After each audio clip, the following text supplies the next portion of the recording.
Hey guys, what's up? It's Romeo Balian with Love Struggles Books, and today's message is we are all addicts. Now, I found it very hard to accept that truth because I thought of addiction as being addicted to alcohol or drugs.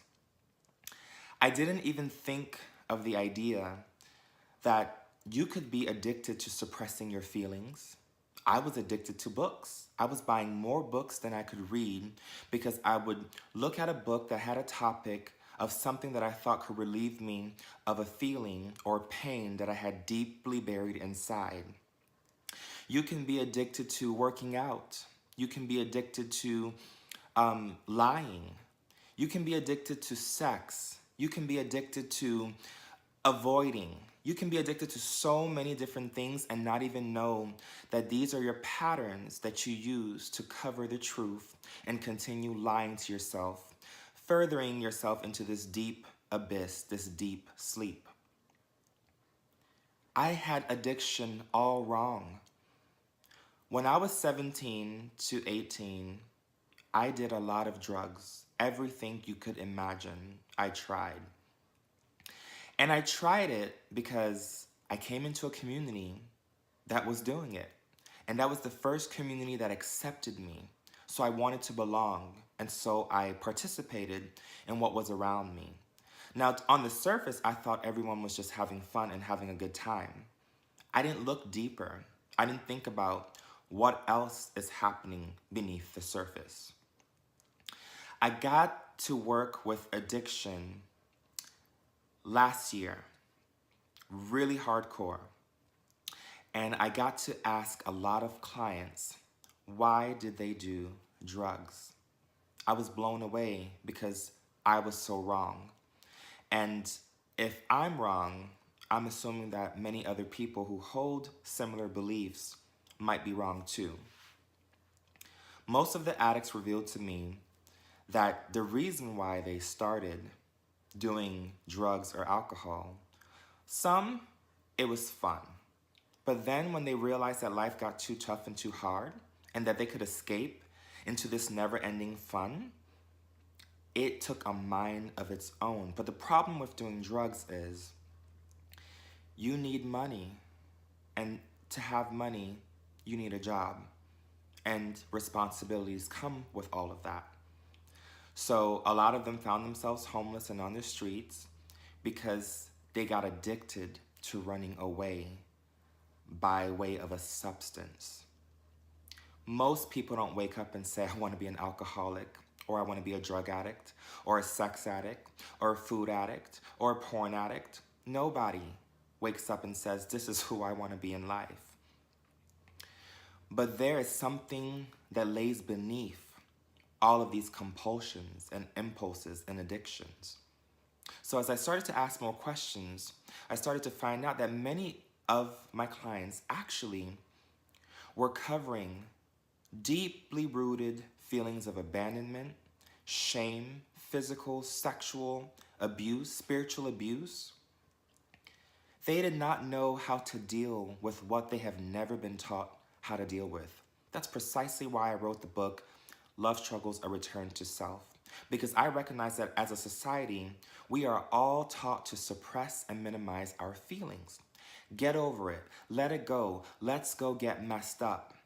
Let's forget about it. But that's the problem. We have kept forgetting and never stopped forgetting about what deeply wounds us and what deeply troubles us. We have to start looking beneath the surface. Many of us were raised in chaos. So we found ways to escape that chaos. And another argument I heard is, well, people just want to keep having fun and keep being drug addicts and they don't want to be helped. The truth is, when we lie to ourselves with even that statement, we make ourselves believe that every single person in this society has the same opportunities, and that is not the truth. If you live in an impoverished neighborhood and you are subjected to gang violence and robberies and abuse and all types of other things, and everyone in your neighborhood is doing drugs, even if you ask for help and go to a rehab facility and they release you back to your same environment, will you not participate in the same things? Because everyone doesn't have money to go get therapy. Everyone doesn't have money to buy a car. Everyone doesn't have the same opportunities to have this access of healthcare and support. So when I recognized that people were saying that, I was like, you don't see the other side. You only see your truth because it makes you comfortable, which leaves you indifferent to the truth that is happening in so many other people's lives. Everyone doesn't have the same resources. Everyone doesn't have the same mental and emotional capacity. Everyone doesn't come from the same background. And most of us, if left in our environments, we become what we see. I failed all of my friends who struggle from addiction because I never took the time to ask, why do you do what you do? Not focusing on what you do. Most are running from feelings of isolation, low self-esteem, stresses, anxiety.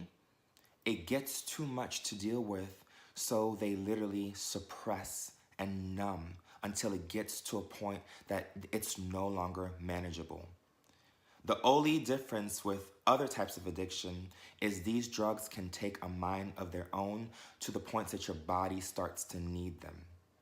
Food addiction doesn't really alter your state of mind, suppressing your emotions, avoiding your emotions, having tons of sex.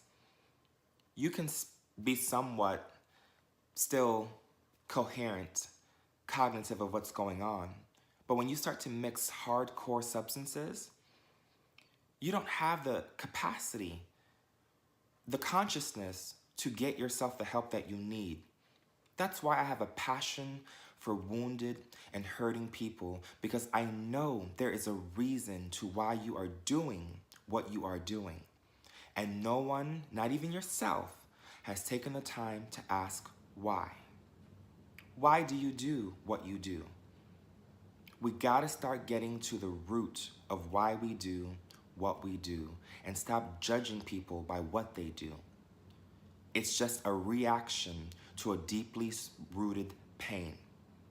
As I always say, guys, be kind, be loving, and be gentle towards yourself. This is Romeo Balian.